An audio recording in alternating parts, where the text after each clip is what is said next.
What's going on, everybody? Welcome to another episode of Luke's Mind Power. Today, I have an amazing individual with me. His name is Dully, an entrepreneur from Sydney, Australia. He is the founder and director of Bear Wolf.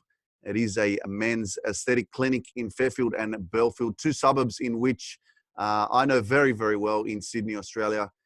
And his openness and willingness to push his limits and get out of his comfort zone is a real inspiration to me. I first met Dully when he was being coached by a good friend, Wasim, and we were at his event, and Dully got up on stage and shared his story and faced his fear of public speaking.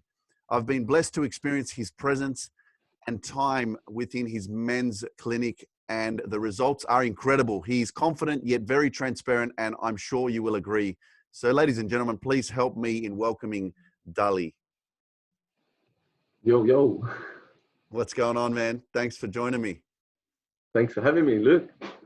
Yeah, man. So, it's been great to connect with you, great to meet you, and to see what you're all about, man. But I know that everything happened from an experience, and it's got you to where you are now. So what has Dully been through to get to this amazing place where you are right now, even though I know there's still things happening in your life that are not, the most favorable.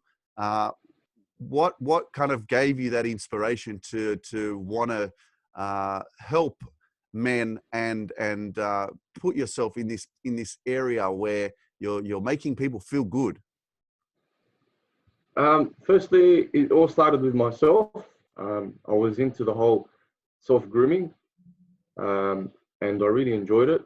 I used to get picked on for that, but because it wasn't so socially accepted back in the days. Yeah.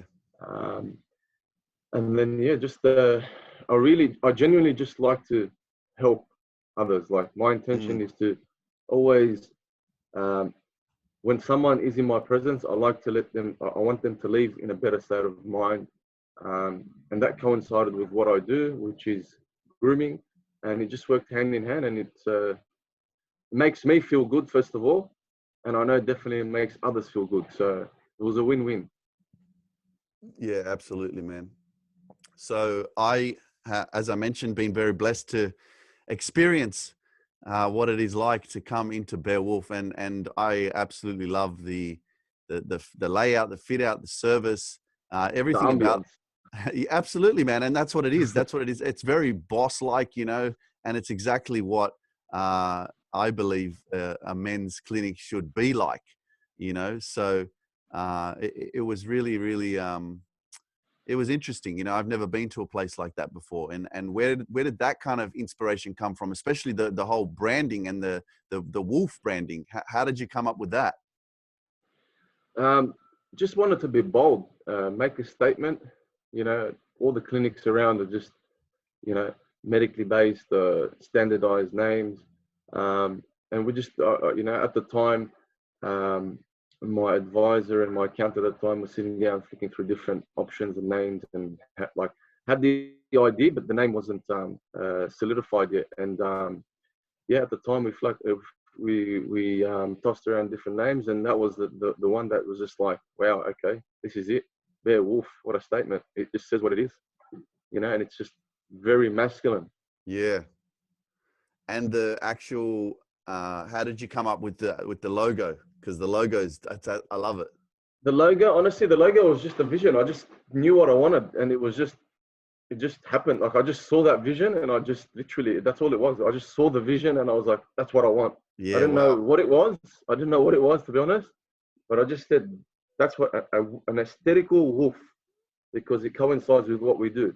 Beautiful. So, sharp, straight, symmetrical. And that's what it was. Yeah, man. It kind of takes me back and reminds me of like a movie in some sort of like forest, or when it's winter and there's wolves, that are hunting. They're hunting, Yes, they're very, very mystical creatures. The wolves are very mystical, and I believe the wolves are like what I would want to be, like a very masculine, on the prowl, on the hunt. They have a lot of disciplines. They have they're all leaders. They have set, like, it's just that's what I believe a man should be or should attempt to be. Yeah, absolutely, man. Powerful stuff. So you ended up getting up on stage at Wasim's event. I was there, and that's how we met. What made you want to get connected with someone to help you in your personal life, and be coached? And then actually, how did you find that will within yourself to go, you know what, yeah, I can do that, I can get up on stage and just be yourself? Look, the personal development journey started a few years ago. I would say uh, 2017, and I just hit a wall, and then I reached out to Wasim. Loved what he was doing on social media, and Wasim just elevated what I was doing. He really worked hard. We've done a few breakthrough sessions, a lot of one-on-ones, and I was just able to see things, even though it was through my own work and my own um, discovery, but Wasim was able to put the puzzles together for me and Right. help me make sense of what's going on in my head. Mm. And yeah, I believe we need that. We need to reach out to others that can help us. Yeah, absolutely. I think that's something that maybe for a lot of people, even for myself, man, I've got a coach now. I've got a mentor that I'm working with, and that for me for a long time, I think the ego got the better of me, where I thought that I know it all and I'm good. I don't need anyone. You know what I mean? Well, the first step is taking accountability of your own shit and responsibility. Absolutely. So I realized I had a lot of issues going on, and I was like, nah, man, I want to sort this out. How am I going to sort this out? Yeah, powerful stuff, man. So being up on stage, how did that feel? Out of your comfort Um, zone? it was way out of my comfort zone, and since then I've done a lot more things that are out of my comfort zone. Um, the actual personality that Wasim brought me on stage was actually for having the doormat personality, Yep. allowing others to enter and cross my boundaries, Yep. and accepting that. And I'm still dealing with that. It's a Yeah. tough journey, especially when you've allowed people to cross your boundary for so many years. Mm-hmm. You become accustomed to that. You be like, oh, okay, yeah, well, crossing over my boundaries, or Yep. whatever, next.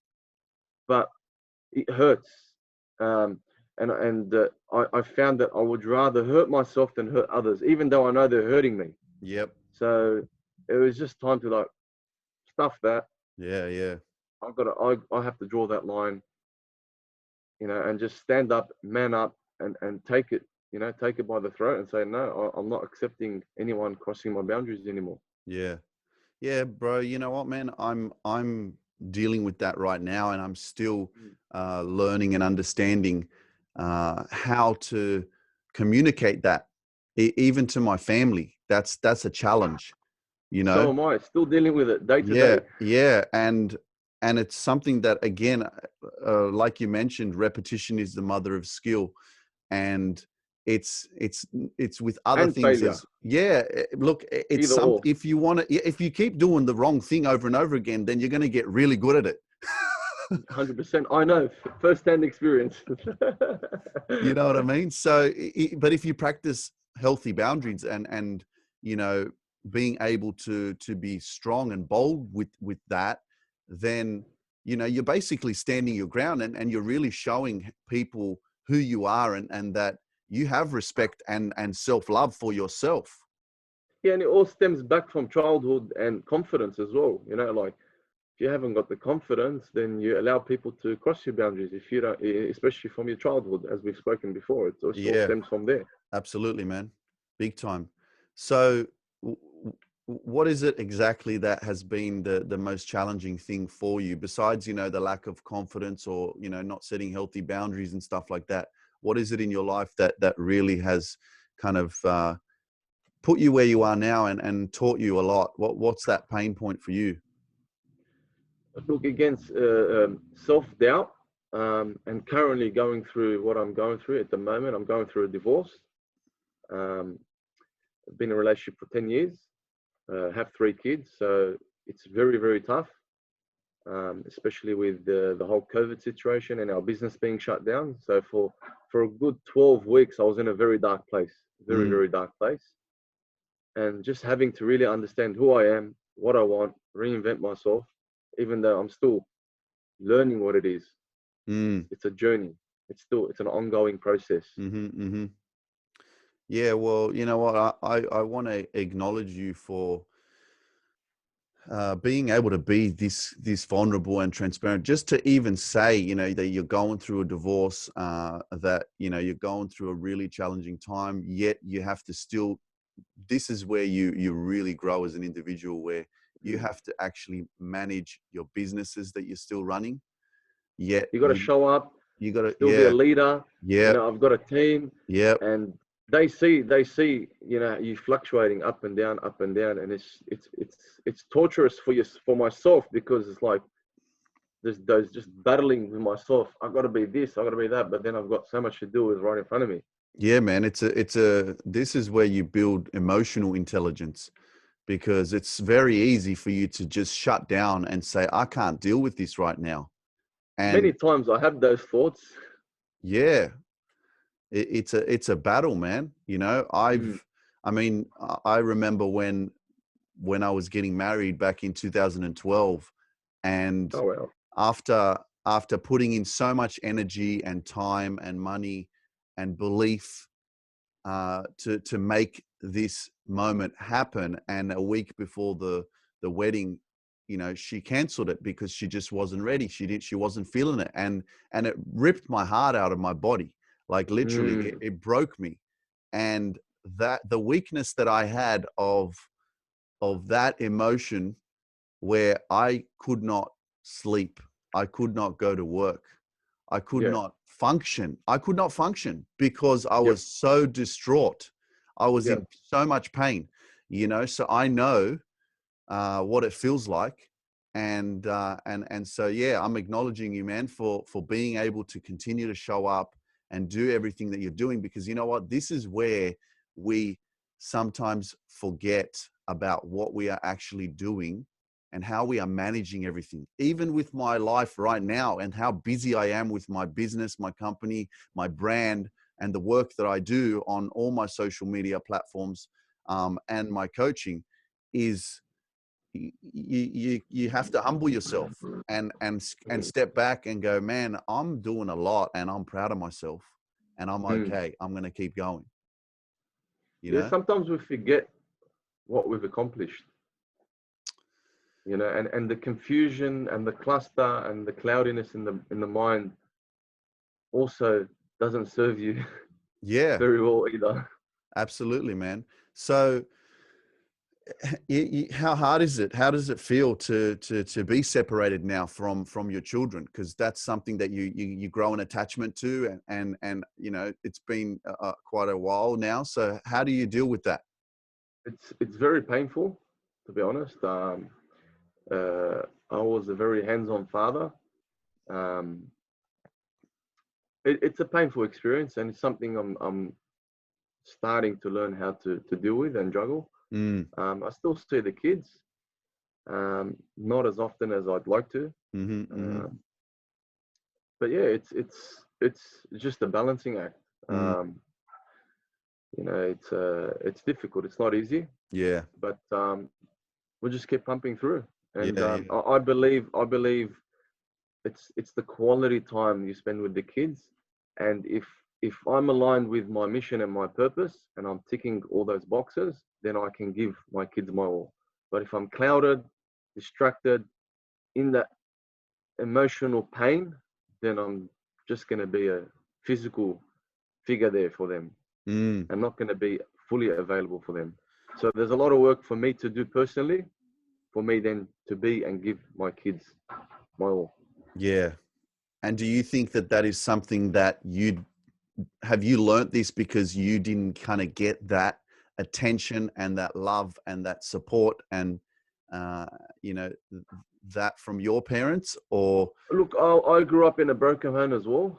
So, yeah, subconsciously, I was in denial for many years of my life, but then yeah, when you start working on yourself, and especially the work I did with Wasim, you start to realize, oh, okay, you start to put the dots together, and like, oh, Mm. okay, this is why I do this is why I do that, this is why I react like this is why I act like this. So yes, there's a lot to do with our childhood, and until we go back there, deal with the issue, then we can move forward. Yeah, absolutely, man. It's definitely something that I think it can be seen as kind of taboo as well. It's kind of, there's a Mm, lot of ignorance around it. And, this is the beauty, bro, of being able to have this platform and sharing this kind of information, because I think there's a lot of broken people out there that 100%. don't know how to fix themselves, or don't know why they act the way they act, or don't know how to bring attention to like your emotional triggers, to the why you feel a certain way. How to set healthy boundaries, for example, how to communicate effectively. um I think it's very important for us to understand that we can't blame anyone. There's yeah, no point in blaming, yeah, absolutely. and stop being a victim, rather try be a victor. Yes. That's very important for me because I used to blame everybody for my Yep. issues. Yep. Hang on a second. No, it's nobody's fault. This is my fault. I'm going to take full responsibility and full ownership of all my shit. Yeah, man. Then Yep, you can move absolutely. forward. Listen, man, everything is your fault. So make it 100%. make it good. 100%. And stop blaming your parents because your parents are not perfect. They're Yeah. humans. Yeah. Yeah. We're going to make mistakes with our kids. I know Yep. definitely I'm making mistakes with my children, Yep. and that's okay. Absolutely. But we've Yeah, got to man. teach them and educate them that this is life, this is what happens, and let's take the lessons out and learn how we can move forward and improve ourselves. Absolutely, and do it better. That's one Yes, thing, I've break that def chain. yeah. Well, that's it, man. That's one thing that I always love to say now, is that it stops with me. And so I can Mm, look back at our past, or at my parents, how they raised me, or how they were raised, because everything stems back 50, 100 years, even longer, yep, because we've it's all talked a about this. cycle. Yep, And so yep, it's up it's to all a you to cycle. break that cycle. And I look at my parents and I say, it's not their fault. They did the best that No, they could. they did the What best they could in the situation they had. Yes. exactly? And then back with their parents did the best that they could. And whatever conscious level they were at, that's just what they did, and what they Mm, believed in, and what they thought was mm, right. Now you got to come to this 2020 moment and say, okay, is that feasible right now to be doing the same things? How can I no, make it better? What can I change? the amount of education we have today is unbelievable. There's no excuses. They didn't have the resources we had, and they were programmed in a certain way. 100%. Bro, ignorance is bliss, and it's that comfort zone that a lot of people are still sitting in. And in order to change things, it's painful. Hence why It is. people don't. I know first-hand experience. Very painful because you start to trigger a lot of emotions and call it hate towards yourself or excuses. And yeah, you just got to stand up and say no. I'm going to take this all on board and deal with it. Yeah, man. And I think it's a beautiful thing, but yet it is a very courageous thing, and it's a challenging thing to actually step up and It's communicate that, bittersweet at the time. especially to your family. And that's something, again, I'm always speaking from my own experiences, because I'm the one that's actually taking on this role of saying everything that we have grown up with, nice, I embrace it. Culture, religion, whatever it is that was indoctrinated into my psyche, no problem. But I'm now going to pick small pieces that I'm going to work on, that I'm going to change that. And as soon as you start doing that, your family definitely doesn't understand. It doesn't make sense. There's so much resistance around change that you actually get looked at as being weird, being crazy. There's something wrong with you. What are you watching? Who's manipulating you? Hmm. Right? That's how it is. And even my mum said it to me one time. She said, "What have you been watching? What, that you think like this? Who turned you into being plant-based? You know, what have you been watching? Like But from them, just a it's simple yeah, thing. Just a simple it's thing like that. also I changed my understandable. diet. I changed my diet, and my mum thinks that I've been brainwashed. Again, because they just don't know any better. You They've know? been programmed a certain way, and it's nothing personal. It's just, oh, well, why is this guy doing something different to what we do? Yeah. And it's being brought up in that way, and so uh, I think that's the hardest thing for a lot of people is to deviate the path, you know, and to go in a Mm. completely different direction, and then own that, you know.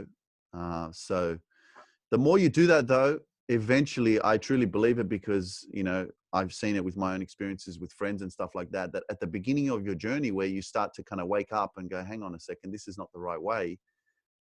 It doesn't make sense, but just it's a lonely road, man. Definitely is. But there is like-minded people out there also that can Absolutely, like me and you. support us. That's right. That's what we're here for. Yeah, man. Yeah, man. It's great. But you know what? I was talking to you about this yesterday, man, and uh, I'm so happy and blessed and grateful to be communicating with you. You know, Likewise, bro. I was always against like Muslims, and I was always like, you know, anti like Middle Eastern people and people from And that that's understandable. region. That's understandable because, as you know, that's there's a lot of uh, third-party sources pushing that agenda. 100%. Man, every time And you heard about a terrorist, it was from wherever it was. a And bloke with a beard, and he was yeah, an Arabian background, and he yep, was yep. Muslim. 100%, 100%. And the programming, that's how powerful it is, because it gives Yes, everyone, if you the see it, Matrix.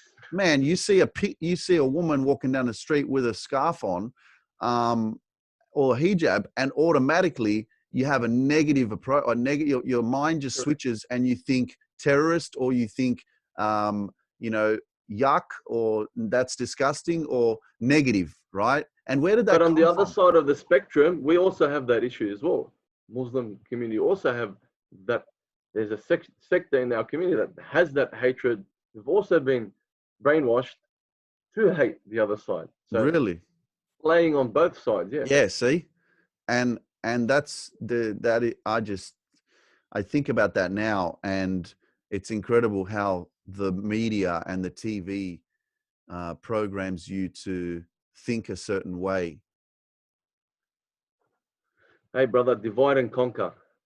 It's always been Bro, that's like the one thing for me. That's strongest why, tool. that is why I kind of detached myself from the whole religious uh, side of life, because I found that it divided people.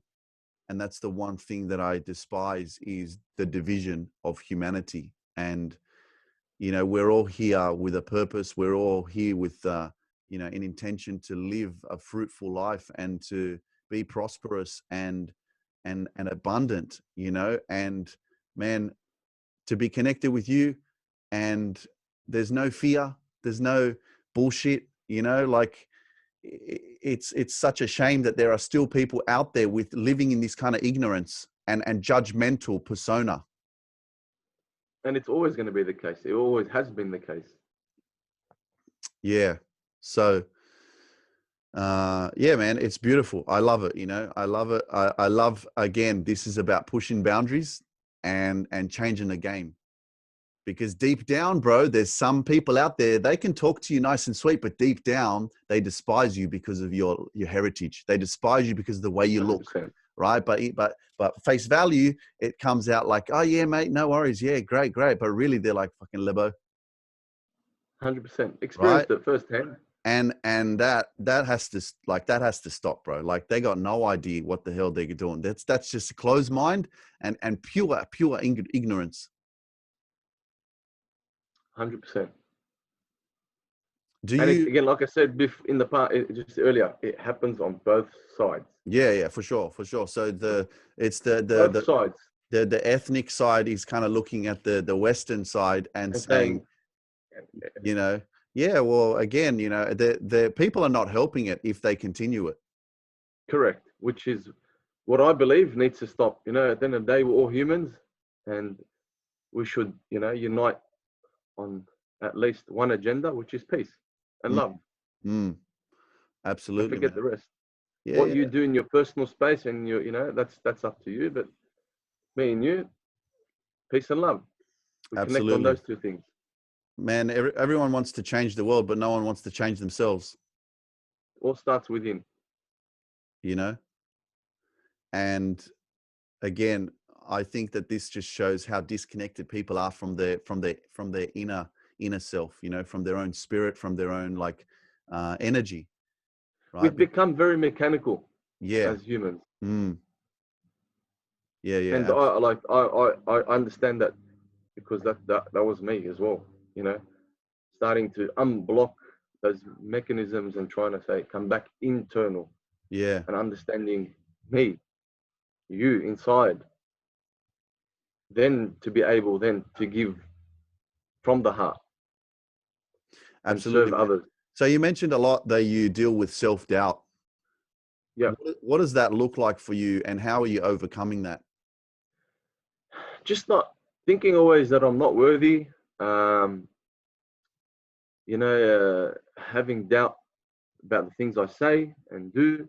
Second questioning. I'm an overthinker, and I can see a lot of people that are in that same position, and I just think it's a difficult thing to break, but once you start to break through, it starts to get easier, and then you start to get more comfortable in your skin and who you are, especially if you come from a good place, Mm.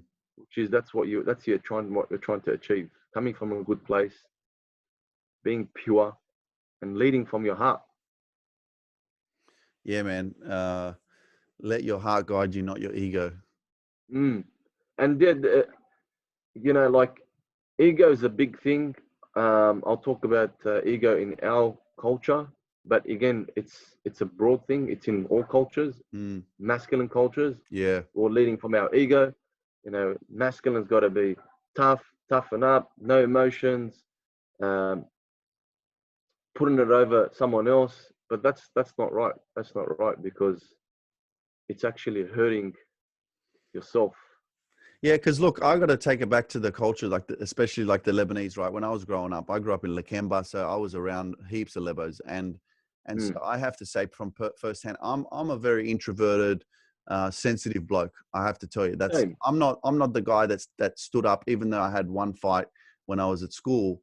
That I didn't really want to be, and again, that was from my ego, and I was influenced by my peers.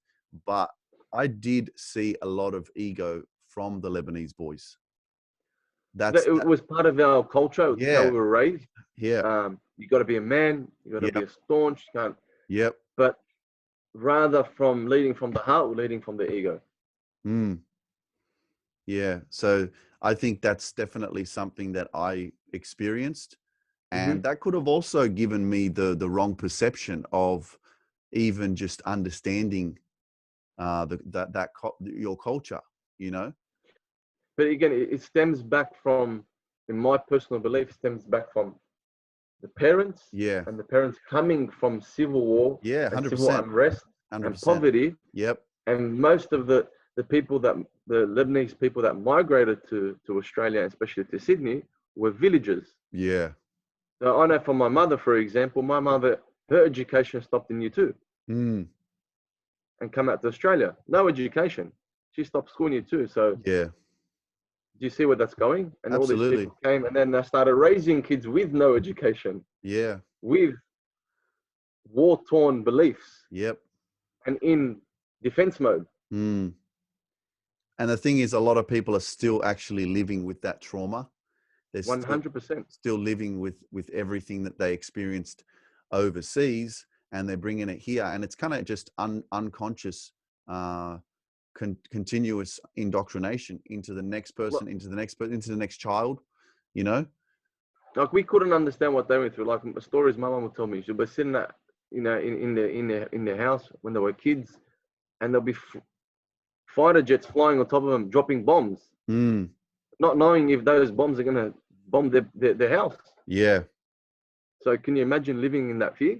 Well, you can't, because I've tried to imagine what the World War II was like in Poland, where my parents came from, and I've got no attachment. I never had an attachment, but I always saw, when I went to Europe, when I went to Poland, I always saw the passion in people as to why they were so into their culture, why they were so proud of their country, right? But I never felt that. I wanted to feel it, right? But I have no idea what kind of pain or oppressive Suffering. society that they lived through during that time, you know. And there's a lot of negative energy, there's a lot of pain, there's a lot of trauma, A lot of pain, trauma, suffering. and Yes. suffering, you know.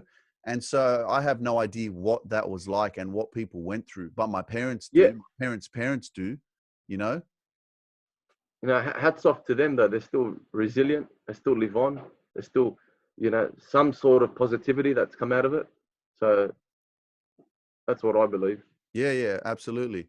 But you mentioned the whole parenting thing, and I, because I've come to realize for myself that I decided to take my power back. I'm not waiting for external validation, even from my mother.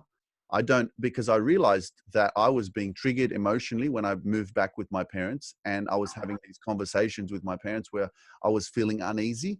And I realized at one point that there was this little child within me that still wanted his mother's support, still wanted his mother's attention, mother's love. Approval, Yes, validation. approval. Yes. Wanted his mum to say, "Luke, I believe in you. I love you.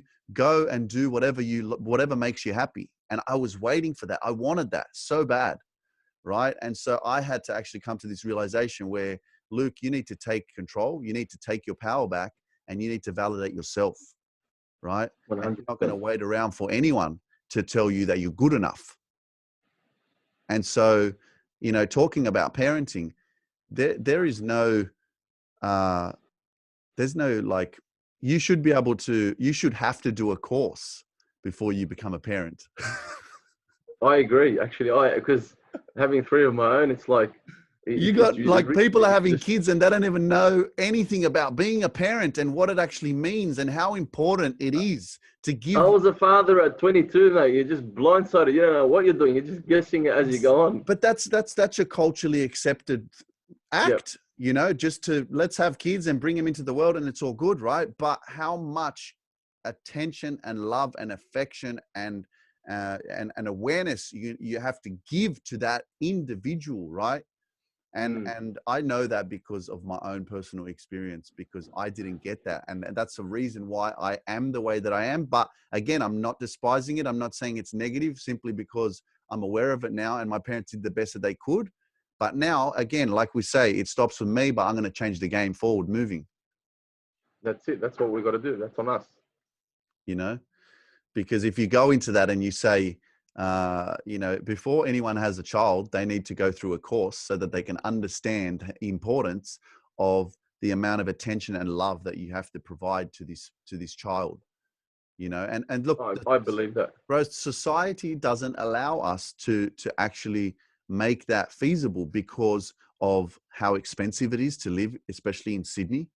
The bills you got to pay, right? You have to work, most people 6 days a week, right? And so the family's already disconnected because the father's never home or the mother's never home, whoever's working all the time, right? So, and then when you're home, you're either cooking, you don't want to hang out with the kids are playing the video games, right? You have duties to do. You have things to do. Exactly. So really, how much time do you actually give to your children? Okay. And then you ask the questions, why don't they respect us? Why don't they listen to us when we ask them to do something? Right? Yeah, it's a very sensitive topic to And me. then you get the belt out, right? Then you get the belt out Yeah. because the child is not listening to you, and you scream at the child because you go, mate, if you don't come here, I'm going to get the belt, right? But really what I I see, don't agree with the belt. but I know, but look, I got belted when I was a kid, right? And I know that's definitely something that still happens in today's society, right? 100%. Yeah. But from what I see, the reason why that's happening is because there's the disconnection between the child and the parent. Yes, 100%. You know what I mean? So how do you stop that? It's very difficult. I'm in that situation. It's very, very difficult. And like I said earlier, I think you just got to give the child quality time, and you got to be there Present. present. Yes. If you're Yes. present for 4 hours and giving your child that present attention, it equates to spending a whole week and not being present. Yeah, man. What's the point? You'd rather outsource all the other duties and get the kids looked after by someone else, and then give them that time, your present time. You will have the results will be so much better than rather than just being there for the kids but not giving them your presence. Yeah, absolutely. Powerful stuff, man. I love it. Love it. Mm. Look, man, I just want to quickly talk about your clinic. I experienced a hydrofacial, and you also gave me some laser hair removal, which is awesome. I looked at myself in the mirror and I was like, "Damn, you look sexy, bro." Love it, love it. That was the intention, brother. You know, so do you do the, how many treatments do you have a week, man? Obviously, because you work, you know, you own the place, you know, so, and your face Believe is it or not, shining. not as much as I should or I want to. It's like when I was an electrician, for example. My lights would always be out. I would never fix them because the last thing you want to do is come home and fix your own shit. And it's the same thing in here. It's just, I'm always busy working on others. But what I do on a day-to-day basis is skincare, and that goes a long way. Right. So that's like creams and stuff like that. Every day, morning and night. Beautiful, man. That's awesome, man. Mm. Well, yeah, it's definitely, as I mentioned in my story when I did a story when I was there, and it's a part of loving yourself, you know, taking care of your skin. And I saw you actually do a video like that about, you know, females take care of their skin, but males kind of forget that, you know, we don't really need to do it, or it hasn't been taught to us in a sense, you know, Mm. and how important it is, you know. So I think it's amazing that you're bringing this awareness back The to skin has no gender, so exactly. it That's what I doesn't was. matter if That's what you said. it doesn't matter if you're a female or you're male. Skin is skin. We got to Yeah, look after it. that's it, man. 100%, 100%. I agree with it, man. So, Dully, where do you see yourself in 5 years, man? Like, where are you taking this this clinic, and what else is there to come from you? Because I know you got more in the tank, man. This is just the beginning, really. Look, going through what I'm going through, especially in the last, call it 12 months, um, I can see and I can sense where it's going. At the moment, I'm still in that learning phase. Yep. But my intention is really, really honestly, is just to be able to help others. So I'm absorbing as much pain and struggle and suffering at the moment. So I know, and then come out the other end successful, Yes. and not about wealth. It's more about personality, personal development, status, Fulfillment. leader in the community. That's success to me. Someone with honor, integrity, discipline, Yeah. self-discipline, Yep.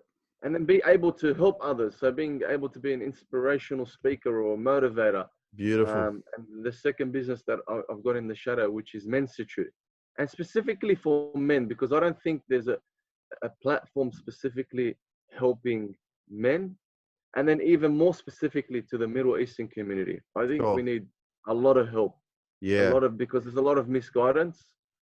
There's a lot of pain and Yeah. suffering Yeah. in Yeah. the Arab, especially in the Lebanese community. Yep. Yep. And I want to be the best version of myself, so I can be able in the future to turn that around and help others get out of the situations they're in and Mm, better themselves and be the best versions of themselves. absolutely. Man, I'm with you, bro. You know, there's a Mm. reason why I was raised in Lakemba. There's a reason why I went to a school that was just full of majority of Lebanese boys. And, you know, there's a part of me that's Middle Eastern, I have to tell you, you know.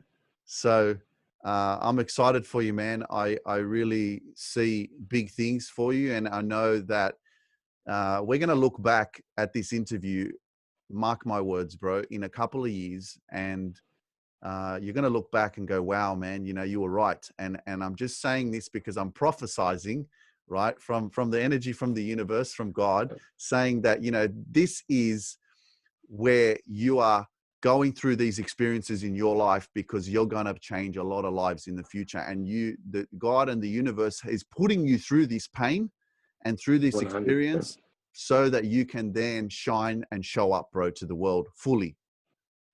100%. And thank you, Luke. And likewise, I can see it through you as well. The energy is just like our energy is bouncing. But yeah, man, just have faith in the process. God tests us for a reason, tests our patience, our resilience. And to be a leader, you need to go through a lot of pain. All leaders in the past have went through a lot of pain and suffering and struggle.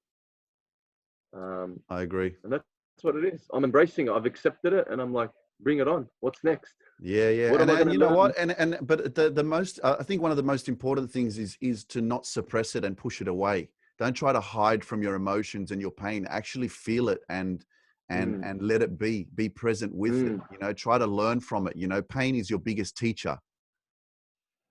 And that's difficult. 100%. Because it hurts. Yeah, and I can see a lot of people saying, "Oh, I can't deal with this. Oh, I'm not really understanding. I'm so confused," because that's me. I understand. That's what I'm going through. But as the time goes by, it's like step, and then before you realize, you look back and you say, "Oh, actually, wow, I've come a long way. I'm a different person to who I used to be." Because Dully, what do you do when you're in pain?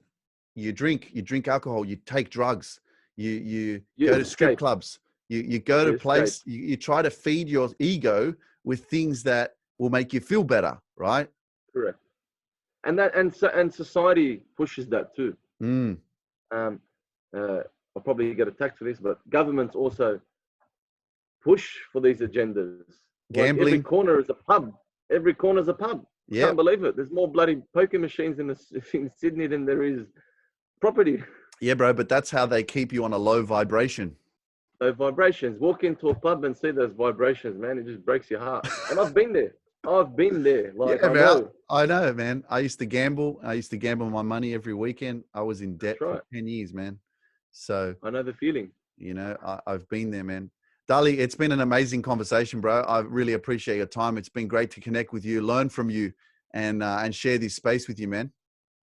Thanks, Luke. It's been a pleasure, and I learned more from you than you learned from me. So it's been great. But look, man, where can people find you? And give us your information. Social media, Dully Sayed, DULLY SAYED, and Beowulf Clinics. We're all over social media. Hit me up with a message. I'm here to support, because when we are teaching others, what are we doing? We're also learning and teaching ourselves. Amazing. Absolutely. Dully, what's final question, man? What is your definition of loving yourself?